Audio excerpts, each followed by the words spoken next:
నమస్తే అమ్మా. నమస్తే అమ్మా. అమ్మా, వైశాఖ మాసం, వైశాఖ మాసాన్ని మనము మాధవ మాసం అని కూడా పిలుస్తాం. అవునమ్మా. విష్ణువుకి అత్యంత ప్రీతిపాత్రమైన మాసంగా కూడా చెప్పుకుంటాం. ఈ మాసం యొక్క విశిష్టత ఏంటమ్మా? చైత్ర వైశాఖాలని మనం వసంత ఋతువు అంటాం. వసంతం అంటే ఏమిటంటే వసతి అంటే ఉండడానికి సుఖాన్ని కలిగించేటటువంటి మాసం వసంత ఋతువు. మాసం కాదు, ఋతువు మొత్తం కూడా. ఋతువు మొత్తం కూడా ఆనందాన్ని కలిగిస్తూ ఉంటుంది. ఇప్పుడు ఉగాది నుంచి మనకి చైత్రమాసం వచ్చిందంటే చెట్లు చిగుర్చును, మనం చిన్నప్పుడు చదివే వాళ్ళు, ఇప్పుడు లేదనుకో పాఠాలు అవి. చెట్లు చిగురించి పూలు పోయిను అని.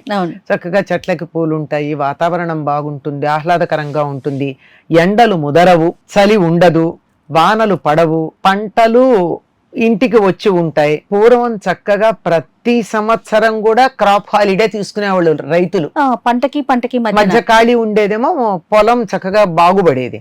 ఇప్పుడు పొలంలో ఒకదాని తర్వాత ఒకటి వేసి భూమిని కూడా సారాన్నంతా లాగేసి బలహీనం చేసి ఎరువులేసి దాన్ని ధ్వంసం చేస్తున్నారు. కానీ ఇప్పుడు ఏమవుతుంది, విశ్రాంతిగా ఉంటుంది. ఇలాంటివన్నీ జాగ్రత్త, వీటికి సంబంధించినటువంటివన్నీ సర్దుకునేవారే తప్ప ప్రత్యేకంగా పొలాల పనులే. మహా అయితే కాస్త తల్లబాటు వెళ్ళి గడ్డ విరవడం అంటారు. పొలం అంతా ఇది నెరలు కడుతుంది కదా, దాన్ని ఇట్లా రివర్స్ చేస్తారు. అడుగును ఉన్నటువంటి మంచి మట్టి బయటకు వచ్చి పైన ఉన్నటువంటి సారహీనమైన మట్టిని లోపలికి వెళ్ళిపోయి బ్రహ్మాండంగా తయారవుతుంది. ఇలాంటివేవో కొన్ని చేయడమే తప్ప ప్రత్యేకమైన పనులు ఉండవు. కనుక అందరూ విశ్రాంతిగా హాయిగా ఆనందంగా ఉండేటటువంటి కాలం వసంత ఋతువు. ఇటువంటి దాంట్లో చైత్రమాసాన్నేమో మధుమాసం అంటారు, వైశాఖ మాసాన్నేమో మాధవ మాసం అంటారు. ఈ మాధవ మాసం రాధాకృష్ణులకి చాలా ప్రీతిపాత్రమైనటువంటి నెలగా చెప్తారు మాధవ మాసం. అటు కార్తీక మాసాన్ని ఇటు దీన్ని కూడా చాలా కృష్ణుడికి కూడా చాలా ఇష్టమైనటువంటిదని. ఎందుకు కృష్ణుడికి ఇష్టమైందంటారు అని ఒక రకంగా మనం కొంచెం ఆలోచన గనక చేసినట్టయితే, మహావిష్ణువు యొక్క అవతారాలు చాలా వరకు ఈ వసంత ఋతువులోనే మనకైనాయి. రాముడు చైత్రమాసంలో అవతరించాడు కదా. ఇక్కడి నుంచి మనం చెప్పుకున్నట్టయితే బలరాముడి జయంతి ఉంది, ఇక్కడ నరసింహస్వామి జయంతి ఉంది, హనుమంతుడు జన్మించినటువంటిది, వామనుడికి సంబంధించి కూడా ఒక పురాణాన్ని అనుసరించి చెప్తారు. అనేకమైనటువంటి దేవతామూర్తుల యొక్క అవతారాలు ఈ మాసంలో జరిగాయి. దేవతామూర్తులే కాదండి, దేవతల అంశాలుగా భావించేటటువంటి జగద్గురువులు అవతరించింది కూడా ఈ నెలల్లోనే. వైశాఖ శుద్ధ పంచమి జగద్గురు ఆదిశంకర్లు అవతరించినటువంటి రోజు. పంచమ కొద్దిగా షష్ఠ అప్పుడప్పుడు ఇటు అటుగా తేడా వస్తుంది, భగవద్ రామానుజులు అవతరించినటువంటి రోజు. ఇవి కూడా వైశాఖ మాసంలోనే ఉన్నాయి. ఇవన్నీ కూడా అనేకమైనటువంటి, మరి బుద్ధుడు అవతరించినటువంటిది వైశాఖ పూర్ణిమ, వ్యాస మహర్షి అవతరించినటువంటిది వైశాఖ పూర్ణిమ.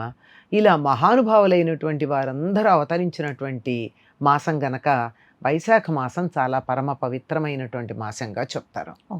సముద్ర స్నానానికి ప్రధానంగా చెప్పబడేటటువంటి ఆకామావైల్లో చివరిదంటే వైశాఖ మాసం చాలా ప్రసిద్ధి. ఎప్పుడు పడితే అప్పుడు సముద్ర స్నానం చెయ్యకూడదు, దానికి ప్రత్యేకమైన నియమాలు ఉన్నాయి. మా సముద్ర తీరాన ఉండేటటువంటి వారు కూడా సముద్ర స్నానాలు చెయ్యరు.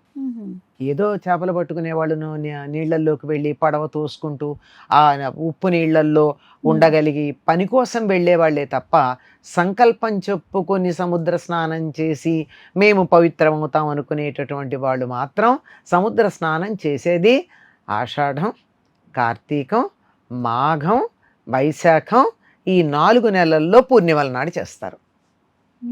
అకామావై అంటారు దాన్ని. అంటే ఆషాఢం, కా అంటే కార్తీకం, మా అంటే మాఘం, వై అంటే వైశాఖం. ఈ 4 నెలల యొక్క పూర్ణిమల్లోనూ సముద్ర స్నానం విశిష్టమైనటువంటిది. అప్పుడు చేస్తేనే దానికి ప్రత్యేకమైన ఫలం కావాలంటే అది లేదు. నీళ్లల్లో మునిగిపోయో ఎవరో పిల్లలు ఎడితే పడిపోతే తీసుకురావడానికో, సముద్రం నీళ్లలో మునిగితే అది సముద్ర స్నానం కాదు, ఈత కొట్టడానికి వెళ్ళో కాదు. కానీ ఇప్పుడు ఎప్పుడు పడితే అప్పుడు విహారయాత్రలకు అని చెప్పేసి వినోదయాత్రలకని వెళ్ళిపోతున్నారు, పెడుతున్నారు. కానీ దానికి ఫలితమేం లేదు. కానీ వాళ్ళకి ఏమవుతుందంటే వాళ్ళల్లో ఉన్న ఎనర్జీస్ డ్రైన్ అయిపోయేటటువంటి అవకాశం ఉంది ఎప్పుడు పడితే అప్పుడు చేస్తే. ఎందుకంటే వాటర్ ఉప్పు నీళ్లు కదమ్మా, అవును. సెలైన్ వాటర్ అంటారు. అవును, సెలైన్ వాటర్ లో ఎక్కువసేపు ఉంటే ఏమవుతుంది కదా, అంతేగా.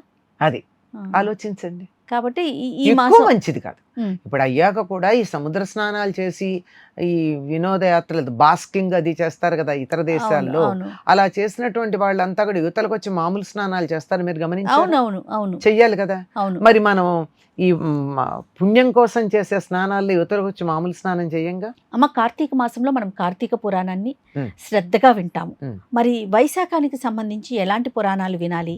ఈ నియమాలు వైశాఖ ఏమిటి? మాసానికి కూడా వైశాఖ పురాణం అన్నది ఉన్నదమ్మా. మ్హూ. ఈ పురాణాలు ప్రత్యేకంగా రాసినవి కాదు, కార్తీక పురాణం కానీ వైశాఖ పురాణం కానీ 18 పురాణాల్లోనూ ఈ మాసం యొక్క ప్రశస్తి ఎక్కడ ఉందో వాటన్నిటినీ తీసి సంకలనం చేసి పెట్టారు.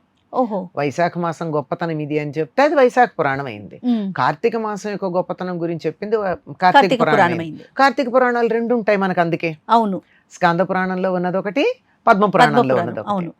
అంతే కదా. ఆ, అలా ఉంటాయి కనుక ఇవి ప్రత్యేకంగా రాసినవి కాదు, వేరే పురాణాల్లో ఉన్న వాటిని సంకలనం చేసింది. మ్హూ. అలా వైశాఖ మాసం యొక్క ప్రశస్తి గురించి చెప్పేటటువంటివి ఎక్కడెక్కడ ఉన్నాయో వాటన్నిటినీ తీసుకొచ్చి పెట్టినటువంటిది వైశాఖ పురాణం. మ్హూ. దీనికి కూడా ఉదయమే సూర్యోదయానికన్నా ముందు స్నానం చేయడం అన్నది, ఇది మధుమాసం అంటే విష్ణువుకి ప్రీతికరం కనుక విష్ణు సహస్రనామ పారాయణ చేయడం అన్నది, లక్ష్మీనారాయణ పూజ చేయడం అన్నది, ఇంకా వీలైతే ఈ నెలలో సత్యనారాయణ వ్రతాలు చేసుకుంటే మంచిది. ఆహా. సత్యనారాయణ వ్రతం కథలో మనకి చెప్తారు కదా, ఎప్పుడెప్పుడు చేస్తే మంచిది అని అవునవును. చెప్పేటటువంటి వాటిల్లో వైశాఖ మాసం, ఆహా. అందులో ఏకాదశి కానీ పూర్ణిమ కానీ లేదా ఈ నెలలో ఎప్పుడైనా కానీ చేసుకుంటే ప్రాధాన్యం కలిగి ఉంటుంది కనుక ఈ నెలలో చేయవలసినవి ఇవి. ఓకే. అన్ని పర్వదినాలే ఉన్నాయి కదమ్మా. అవును, అవును. హనుమత్ జయంతి వచ్చింది, బలరాం. బలరామ జయంతి, నృసింహ జయంతి, శంకర జయంతి, రామానుజ జయంతి, అసలు ఇవన్నీ ఆ జయంతులు చేసుకుంటూ ఉండి ఉమ్. మధ్యలో మనం ఇది కూడా చేసుకుంటాం. ఇంకా ప్రత్యేకించి దేవాలయ దర్శనం అంటే ఎలాంటి దేవాలయాలకు వెళ్ళాలి? ఏ దేవాలయానికి వెళ్ళినా మంచిదమ్మా. ఎందుకు అంటారా, ఇప్పుడు విష్ణు సంబంధమైనటువంటి ప్రాధాన్యం ఉన్నది గనక వైష్ణవాలయాలకు వెడితే బాగానే ఉంటుంది, కానీ జగద్గురు శంకర్లు అవతరించిన సమయం కదమ్మా. ఎస్, అవును. శంకరుని యొక్క అవతారంగా చెప్పబడే హనుమంతుడు జన్మించిన నెల కదమ్మా. ఉమ్, శివాలయాలకు వెళ్ళినా మంచిదే, ఎక్కడికి వెళ్ళినా. పైగా అక్షయ తృతీయ నాడు ఏం చేసుకోమని చెప్పారు, లక్ష్మీనారాయణ పూజ అయినా చేయొచ్చు, ఆ, త్రిలోచన గౌరీ వ్రతం అన్నా చేయమన్నారు, అంటే చేసుకోమని. పార్వతీ పరమేశ్వరుని పూజించమన్నారు. కనుక ఎవరికి ఏది ఇష్టమైతే అది పూజించుకోమని చెప్పేటటువంటి ఒక విశాల దృక్పథం కలిగిన సనాతన ధర్మం అమ్మా మనది. అవునమ్మా. ఈ దేవుణ్ణి ఈ రూపంలోనే పూజించమని చెప్పలా, పలానా రోజే అని కూడా లేదు మనకి. చెప్పలేదు. ఆ. అంటే ఈ రోజులు ప్రత్యేకం ఉన్నాయి కదా, అవతారాలు ధరించారు గనక ఆ రోజుకో ప్రత్యేకత ఉందని చెప్తున్నాం, కానీ లేకపోతే ఎప్పుడైనా ఏ దైవాన్ని అర్చించుకునేటటువంటి ఒక వెసులుబాటు, ఇష్టదేవతారాధన అనే ఒక గొప్ప వెసులుబాటు ఇచ్చిన ధర్మం అమ్మ మనది సనాతన ధర్మం.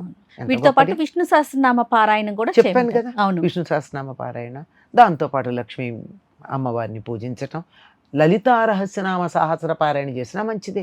ఆ. ఏది చేసినా ఏదో ఒకటి మొదలు పెట్టుకుని చెయ్యండి, ఆ, మంచి కాలం గనక. అంతే అంతే. ఇదే చేయాలని చెప్పి ఆగిపోకుండా మనకి ఏది వీలైతే అది చేసుకుంటూ ముందుకు కొంతమంది ఈ వైశాఖ మాసంలో సుందరకాండ పారాయణ చేస్తారు, వెళ్ళటం. అది చెయ్యొచ్చు. ఓకే. మీకు ఏది ఇష్టమైతే అది. ఆ, భగవంతునితో మీ మనస్సును అనుసంధానం చేసుకునేది ఏదైనా మంచిది. చాలా సంతోషం. నమస్తే. నమస్తే.